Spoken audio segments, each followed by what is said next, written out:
na wasalimu katika jina la Yesu. Salamu ambazo zitakusaidia katika maisha kulingana na vile utaamini.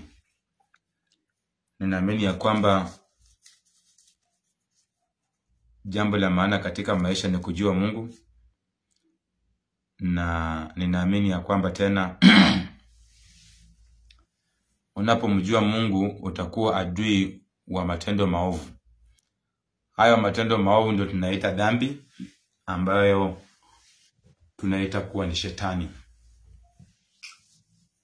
Unapoamua kumfuata Mungu na kusema ya kwamba nataka nikae katika hii dunia kwa utukufu wa Mungu, sehemu yako kubwa ya maisha itakuwa ni kumtambua Mungu. Akili yako, moyo wako, nguvu zako, mwili wako mzima utajaa mambo ya kumtambua Mungu na kutimiza matakwa yake. Nimekuwa nikizungumzia upendo, na naendelea kusema ya kwamba upendo kamili, upendo wa ukweli, upendo halali ni mtu kukuonesha Mungu. Mtu kutaka wewe kujua Mungu, muumbaji wa mbingu na dunia na vyote vilimo ndani, ili ukapate kumheshimu, ukapate kumwamini na kutimiza matakwa yake. Yale ambayo alisema ya kwamba haya ndio maneno ambaye ninaweka juu ya maisha yako. Anasema hivyo katika Yeremia. Anasema katika Yeremia ya kwamba kabla hajatuumba alikuwa na mipango mizuri. Mipango gani? Nakwambia mipango za Mungu huwezi kuzielewa kama hujaamua kumtafuta yeye mwenyewe akuoneshe.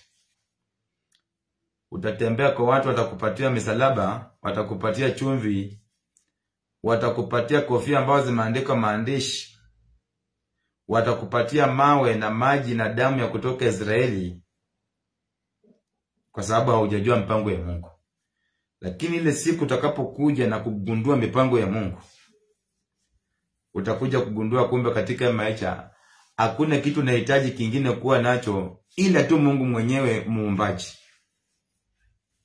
Vingine hivi vyote ni vitu ambavyo Mungu ametupatia kwa utukufu wa jina lake. So nimekuwa nikizungumzia upendo kamili, ya kwamba tafadhali wapendwa, kando na kupatia mtu vitu ambavyo dunia inataka tumpatie wakati ako katika hali ambayo ni tatanishi, ni mzuri, lakini vile vitu tutakapompatia na hatumwambii mwenye ametupatia zile vitu, hatumwambii mahali hizi vitu zimetoka, tumemsaidia wapi? Inafika mahali mpaka hata yule mtu mwenyewe anaona ya kwamba sasa wewe ndio Mungu wa maisha yake. Hapana. Wakati mwanadamu anafika anachukua nafasi ya Mungu kwa ajili ya sifa, ajifurahishe, lakini ghadhabu ya Mungu itakuwa juu yake. Unajua haya ndio maneno ambayo yalifanyika kwa Herode. Herode aliongea statement zingine ambazo zilifurahisha dunia. Watu wakasema Herode ameongea kama Mungu, na hiyo mambo ikamfanya Herode kukufa hapo na hapo. Wakati unasikia tunakwambia kwamba kusaidia mtu na kukosa kumwambia kwamba ule msaada umetoka kwa Mungu ni uchawi, hatari katika maisha, utaona kwamba ni kama tuko kinyume, ni kama sisi tunatafuta vitu zingine katika maisha. Lakini ya kwamba ukweli ni ya kwamba ni uchawi hatari mtu kukusaidia lakini hakuambii mahali ule msaada umetoka. Hili ni jambo ambalo litakusaidia kama utaamini. Upendo kamili, wakati tunakufundisha mambo ya Mungu, sisi ambao ni walimu, niliwaambia kitu moja ya kwamba lazima sisi kama walimu tukue watu tayari. Tukue watu tayari kuhakikisha ya kwamba wale ambao tunafundisha lazima tutakuwa na neema ya uvumilivu juu yao, kwa sababu hatufundishi mtu saa hii. Baada ya kumfundisha tunataka tuone ya kwamba anaanza kuyatenda yale ambayo amefundishwa. Unaona? Na hata wakati mwingine mahali ambapo tunakosea, tunafundisha mtu, baada ya kumfundisha hata wengine licha ya kumwazia mema, tunaanza kumwazia mambo maovu ya kwamba yule mtu akapate kuangamia. Hiyo ndio shida ambayo tuko nayo katika hii maisha. Unafundisha mtu lakini hautaki afaulu, unataka ashindwe ndi ukajivune, unataka ashindwe ndio ukaanze kuongelea kwa ule mtu ukasema ya kwamba niliwaambia, nilisema. Hakuna kitu utakuwa umefanya. Jambo la maana katika hii maisha, wakati Mungu amekuita kama mwalimu, unafaa kuwa mtu ambaye uko na nia safi. Unapofundisha mwanafunzi yeyote, unafaa kuwa ni mtu ambaye uko na nia safi. Unafaa kuwa ni mtu ambaye unafaa kuelewa ya kwamba Mungu amekuita katika hii dunia akufundishe bure ili ukae msaada kwa watu wengine. Lakini kumbe wewe unapokuwa mwalimu na kuanza kuchekelea wanafunzi wakati unawafundisha, na hata kuanza kuwahukumu na kukosa kuwasaidia kuelewa yale ambao Mungu anataka waelewe katika maisha, haujawasaidia. Kwa sababu hii ndio tabia ambayo tumekuwa nao. Unapata walimu pia sisi tumeitwa na Mungu ametupatia hekima hii na maarifa, lakini hatuko tayari kufundisha watu katika ile njia ambayo inastahili. Sisi wenyewe ndio tumegeuka, tumeanza kukashifu watu. Sisi wenyewe ndio tumegeuka, tumeanza kuhukumu watu. Sisi wenyewe ndio tumegeuka, tumeanza kulaani watu washindwe, waanguke, walemewe na maisha. Ndio furaha yetu. Sijui hapo mahali kuna kitu yote tunapata amana. Kama wewe ni mwalimu, kuwa mtu ambaye unatakia mwanafunzi kufaulu. Hakuna mwalimu yeyote anayetaka mwanafunzi akose kufaulu. Sisi ambao tuko katika hii safari ya wokovu, tunafaa kuwa tunatakia wale walevi, tunatakia wale wezi, wale washarati kubadilika. Lakini si hatutaki wakufe katika ulevi, hatutaki wakufe katika wizi. Hakuna faida yote ambayo tutapata. Kama Mungu mwenyewe anasema ya kwamba hafurahi kuona mtu akikufa katika dhambi. Sasa wewe kama mwalimu unapata faida gani wakati unaona mtu amekufa katika wizi na unafurahia? Mtu amekufa katika uganga, mtu amekufa katika ukahaba, mtu amekufa katika ulevi, mtu amekufa katika ukabila, magombano, chuki, hasira, vitina. Mtu amekufa kwa sababu ya kushuhudia uongo. Ni faida gani ambayo unapata? Hata kama ulimwambia na ule mtu hakuweza kutimiza yale, haufai kusherekea wakati mtu amekufa katika dhambi. Kama Mungu mwenyewe hasherekei mtu anapokufa katika dhambi, wewe mwalimu, wewe kiumbe cha Mungu, unapata faida gani? Hii ndio tabia umepata kwamba sisi kama watumishi tumefurahia tukiona mtu ameanguka, mtu ameshindwa, mtu amelemewa na maisha. Tunaanza kutembea tukisema kwamba tulimuonya, tulimwambia. Lakini ni faida gani tunapata sasa wakati huyo mtu ameanguka katika hiyo hali? Ni kitu gani tunapata amana? Wote ambao tunafundisha tunafaa tukuwe na roho ya kuvumilia, kwa sababu hata sisi hatukuokoka na siku moja. Wengine wetu tuliyahubiriwa injili hata mara 20, mara 10, mara 50, ndio baadaye tukakuja tukasema ya kwamba tumeamua kuifuata kwa neema ya Mungu, sio kwa nguvu zetu, sio kwa bidii yetu, sio kwa uwezo wa mwanadamu yeyote. Unapata hayo mafundisho. So, wale ambao tunafundisha tukuwe na roho ya uvumilivu kwa wale ambao tunafundisha. Na wale ambao pia wanafundishwa, vile nilisema, nao pia wakuwe watu watiifu, wakuwe watu wanyenyekevu, wakuwe watu wa kuvunjika na kubondeka, waache ujuaji. Waache kujifanya kwamba wanaelewa kuliko Mungu mwenyewe. Wanaelewa hata kuliko walimu ambao Mungu mwenyewe amewapatia katika maisha. Hiyo ni changamoto pia nyingine. Uwezi kuwa unataka kujifanya kwamba unaelewa kuliko mwalimu. Hata Mungu anasema ya kwamba mwanafunzi hawezi kukua mwalimu mpaka atapitia kwanza kuwa mwanafunzi, afundishe, ahitimu, akuja kuwe mwalimu, na hata anaweza kuwa mwalimu zaidi kuliko yule mwalimu alimfundisha. Lakini siku ya leo unaenda kufundisha mtu mambo ya Mungu, yeye mwenyewe ni Mungu tayari. Unaenda kufundisha mambo ya mtu mambo ya Mungu, yeye mwenyewe tayari amekuwa mjuaji. Ule mtu tayari hataki kushuka chini, hataki kuvunjika. Yule mtu tayari ako na ubishi, magombano, vita. Unaona shida ambayo tuko nayo? Lakini Mungu anasema ya kwamba tukae watu wa roho ya uvumilivu.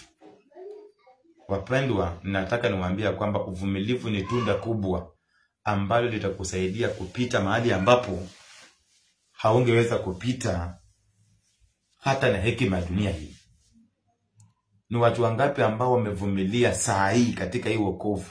Wakati waliingia katika wokovu walitukanwa, wengine walikataliwa, wengine waliambiwa mambo ambayo hata hawangeendelea na hii wokovu, lakini walivumilia haya yote. Lakini saa hii wanavuna matunda ya uvumilivu. Kila kitu kiko na malipo yake. Unapovumilia matusi, unapovumilia kuwekewa maneno, unapovumilia hali yoyote ngumu inayokuja katika maisha ambayo wanadamu wanaona kwamba hata hii kweli ni kwa sababu ya dhambi zako. Wengine wanasema kwamba hii ni kwa sababu umelaaniwa, hii ni kwa sababu kuna mambo umefanya. Lakini Mungu anatuambia nini? Tukae watu wa kufuata neno. Neno lake ni gani? Tukae watu wa kupendana. Mungu anasema ya kwamba upendo kamili ni kufundisha mtu Mungu ajitenge na dhambi, akawe mtu mkamilifu, akili yake na moyo wake na nguvu zake, maisha yake yote yakajae na Mungu. Kitu kikubwa katika maisha. Unapofanya hivyo, Mungu mwenyewe anasema ya kwamba mpende mwenzako kama vile unajipenda. Yale ambao hautaki kupitia ndani. Kama wewe mwenyewe hautaki ulale njaa, hauwezi kufurahia mwenzako akilala njaa. Kama wewe mwenyewe hautaki kukosa kazi, ukose pesa, hautafurahia yule mtu mwingine pia kama hana kazi, kama hana pesa. Kama wewe hautaki kukosa vyakula, hautaki kukosa mavazi, hautaki kukosa mahali ambapo unaweza pumzikia, kulala, makazi mazuri, hautaanza kupingana na watu ambao wanatafuta vile Mungu anataka katika maisha yao ili mapenzi yake yakatendeke. Kwa sababu gani? Utakuwa ni mtu ambaye umejaa mambo ya haki, umejaa mambo ya kiungu, umejaa mambo matakatifu ambayo hata kuruhusu kukuwa na tabia ambazo haziambatani na kumfurahisha Mungu. Ndio mpende mwenzako kama vile unavyojipenda. Kitu cha kwanza, Mungu anasema katika Mathayo 7:12, yale ambayo hautaki utendewe wewe. Hautaki, wewe ndio mtu wa kwanza hautaki mambo fulani utendewe katika maisha. Ukuwe mtu wa kwanza kukosa kutenda kwa wengine. Lakini kama utakuwa ndio mtu wa kwanza kutenda kwa wengine na unataka yale ambao unawatendea na wao wasikutendea, hayo haviendangi hivyo. Haya ni mafundisho ya bure ambayo Mungu mwenyewe anatuambia. Yale ambao ungetaka yakatendeke kwa maisha yako, kuwa wa kwanza kutendea wengine. Na utatendaje? Kwa kuongozwa na Mungu. Utatendaje? Kwa kuambatana na mapenzi ya Mungu. Hautatenda tena akili zako. Hayo ndio mambo ambayo Mungu anataka tuyajue. Kila mtu ambaye anafundisha na kila mtu ambaye anafundishwa, sisi sote tunafaa tukue chini ya Mungu kutaka kusikiza kitu gani Mungu anatuambia. Tusifanye mioyo zetu kuwa ngumu, tusikuwe wajuaji. Tusifike mahali tukaona kwamba sasa mahali ambapo tumefika hata huyu Mungu hatumuhitaji, ameshatufundisha, tumejua masomo yote, tunaweza endelea bila yeye. Hapo tutakuwa tunakosea. Vile nilisema ya kwamba vile unavumilia katika ndoa yako, naye zaidi katika wokovu. Vile unavumilia katika kazi, unatukanwa, unaamuka asubuhi, unajitoa, unaenda mpaka hata unakuwa na kazi ya ziada ili ukapate kuendelea katika kazi. Zaidi ya vile unajitoa, zaidi ya vile unavumilia matusi pale kwa kazi, unavumilia mateso na unaendelea na kazi, zaidi katika wokovu. Zaidi ya vile unavumilia katika nchi yako, unakosa hata kujivunia taifa lako katika mambo yanapoendelea katika taifa lako. Unafika mahali naona kwamba hata katika ile taifa haufai kukaa, lakini unaendelea tu kujitia moyo na kuvumilia na kusonga mbele, zaidi katika wokovu. Zaidi ya vile unavumilia katika familia yenu, Umefika mahali kila mtu amekukataa, wameona ya kwamba wewe ni mtu bure, wameona ya kwamba hautafaulu, wameshaongea kila aina yote ya maneno machafu juu yako. Kinyo umebaki nacho ni kuona ya kwamba sasa hapo ndio mwisho wa maisha. Lakini bado unaendelea kwa katika ile familia. Bado unaendelea kukaa na wale watu ambao kila siku wanaendelea kukutukana zaidi katika wokovu. Vile unavyojitoa katika mambo ya mwili zaidi, nataka nikuhakikishia kwamba navyo utajitoa hivyo zaidi katika mambo ya roho, ambayo ndio chanzo cha kufaulu, ndio chanzo cha ushindi, ndio chanzo cha kila kitu katika maisha. Maisha ya wokovu, maisha ya roho. Haya ndio mambo ambayo ningetaka ukapate kuyaelewa. Uvumilivu katika maisha yetu, na sio kwa wokovu tu. Wokovu itakusaidia kuvumilia katika ndoa yako. Wokovu itakusaidia kuvumilia katika biashara yako. Wokovu itakusaidia kuvumilia katika jamii yako. Hata kama hiyo jamii ulizaliwa ndani hayamjui Mungu, jamii imekaa katika hali ya uasi, Mungu atakusaidia kukaa na wale watu. Kwa sababu gani? Katika maisha yako umeamua ya kwamba Mungu ndiye atakuelekeza. Hautaenda na mawazo yako. Uvumilivu ni jambo ambalo ningelipenda kila mtu katika maisha. Mungu mwenyewe anasema ya kwamba na wote watakaovumilia mpaka siku ya mwisho, hao ndio watakaookoka. Tunda ambalo limekuwa ni tunda la maana, lakini kwa wale ambao wameamua, wale ambao wameamini. Tunda ambalo haliwezi likalinganishwa na lingine. Angalia mateso ambayo manabii walipitia ndani, lakini hawakumwacha Mungu. Angalia mateso, angalia mambo magumu ambayo wanafunzi wa Yesu mwenyewe alipokuwa hapa katika kimwili.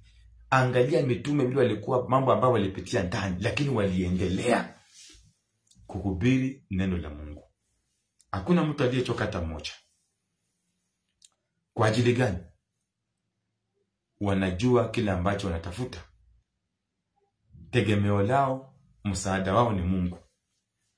So tunda hili la uvumilivu ningelipenda kila mtu, hata wazazi, tukawe na ile tunda likatusaidie kulea watoto wetu, kwa sababu wazazi wengi wamekosa ile tunda na baadaye wameharibu familia. Mzazi anapoona mtoto amegeuka, ameingia katika njia ambayo haistahili, badala ya kuendelea kufundisha na kungoja huyu mtoto Mungu mwenyewe amtendee yale ambaye alikusudia katika maisha, inafika mahali mzazi mwenyewe anaamua hata kuua mtoto. Unasikia mzazi amechoma mtoto mikono kwa sababu ni mwizi, mwingine hata ameua mtoto na amemkata, mwingine hata amefanya mambo mengine maovu kwa mtoto. Kwa sababu gani? Amefundisha huyu mtoto na hajaona mabadiliko. Kwa sababu anataka kuenda na akili zake, hataki kuenda na kuelewa vile mapenzi ya Mungu yanahitajika. Haya ndio mambo ambayo yametuangusha sisi kama wazazi. Wazazi tukawa na roho ya kuvumilia wale ambao ni watoto wetu. Hata wale ambao tunaajiri watu kazi, tukawa na roho ya kuvumilia wale watu ambao tunaajiri kazi, wakajua ile kazi ambao tunataka waelewe. Sio umeita leo mtu kazi, umemwandika na unataka ajue kazi zote. Anaposhindwa unamwambia kwamba rudi mahali alitokea. Kama wewe uko pale, wewe ni boss, unafaa kuwa na roho ya uvumilivu. Vumilia kufundisha mtu ajue ile kitu ambacho anataka ajue. Kama ni kazi, hawezi andika mtu leo kazi na kila kitu anaelewa. Hapana, kuna mahali atakosea. Inahitaji roho ya uvumilivu. Wapendwa, Mungu amekupatia neema ya kusimamia watu. Unahitaji ukuwe na roho ya uvumilivu katika wale watu. Sio wote watakuwa wazuri. Kuna wale watakuwa hata kinyume na vile wewe unaendesha hiyo kazi yako. Kuna hata wale watakuwa kinyume na vile unaendesha ile vitu ambavyo Mungu ameweka katika maisha yako. Lakini itabidi tu uendelee kuwavumilia ili Mungu mwenyewe aendelee kuwachonga na kuwatengeneza wakuwe vile Mungu anataka. Lazima uvumilivu tunahitaji. Hata katika ndoa unaweza oa mume, unaweza oa mke. Sizungumzii mambo ya ushoga, nazungumzia kuingia katika ndoa na kuoa yule mtu ambaye Mungu alikusudia. lakini utakata kwamba huyu mtu atakuwa na mambo fulani ambayo itahitaji uvumilie, ndio huyu mtu anaendelea kufundishwa kila siku, ndio vile atakavyoendelea kubadilika. Lakini ukiwa mtu leo unampata na changamoto na unataka hiyo changamoto iishe na siku moja, basi utakuwa mtu unaoa leo, baada ya miezi 2, mwaka 2, miezi 6 unaoa mwingine, kwa sababu hauko tayari kuvumilia kutaka kuona kwamba huyu mtu anabadilika. Kuna mwanafunzi anaingia kwa shule na kufanya mtihani ya mwisho ya shule cha primary ama secondary ama university, hawezi ingia hivyo na kufanya mtihani. Hapana, kuna process ambayo unapitia. So tunahitaji watu wavumiliane. Hata katika ndoa kuna watu wanakuambia kwamba hakuna kuvumilia. Tunda la kuvumilia ni kubwa. Tutavumiliana katika ndoa, tutavumiliana katika kazi, tutavumiliana katika familia, tutavumiliana hata katika taifa. Hata hali inapokuwa ngumu, mambo ya kulaumu rais na kutukana rais haitakusaidia. Itabidi tuvumilie tukimtafuta Mungu vile anataka. Na hata kuna mambo mengine Mungu atatupitisha ndani kwa sababu sisi wenyewe tumekuwa waasi. Watu wamekosa kuvumilia. Wakati wamekosa kuvumilia wamepoteza ndoa. Watu wamekosa kuvumilia wakapoteza kazi. Watu wamekosa kuvumilia wakafika mahali hata wengine wakafariki kwa sababu ya kutaka kutumia njia ya mkato. Sasa hawapo. Watu wamekosa kuvumilia katika maisha. Wengine wakajipata kwamba wamejiunga sasa na shetani awasaidie, na kumbe ameenda kuwalaani. Hakuna mahali shetani anasaidia mtu.